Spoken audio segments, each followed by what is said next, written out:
दूसरों को चोर कहना आसान है, लेकिन इतने बड़े चोर कि अगर उसकी बहनों ने दुबई में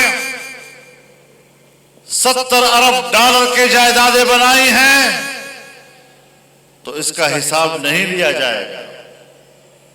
कहते हैं सिलाई मशीन की कमाई है। ऐसे सिलाई मशीन तो आपको और हमें भी एक आध चाहिए कि जिस सिलाई मशीन के नतीजे में 70 अरब डॉलर बन सके। दूसरों को चोर कहते कहते खुद चोर निकल आए,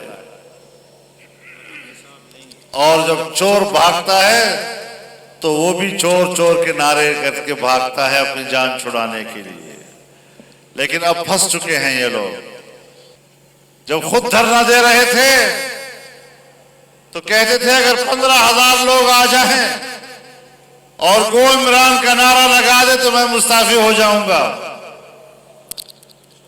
अब पूरी कौम बैठी है, मुल्क के कोने कोने से, दूर दराज इलाकों से कौम के लोग यहां आए हैं, और फिर भी अपनी नाजायज हुकूमत के तहफ्फुज़ के लिए कभी अदालत के पीछे छुपता है, कभी किसके पीछे छुपता है और कभी किसके पीछे छुपता है।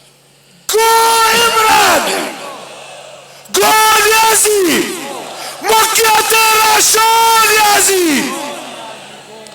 लेकिन इंशाअल्लाह अब इसको कहीं छुपने नहीं देंगे। ये अब खुदा की भी गिरफ्त में है और कौम की भी गिरफ्त में है।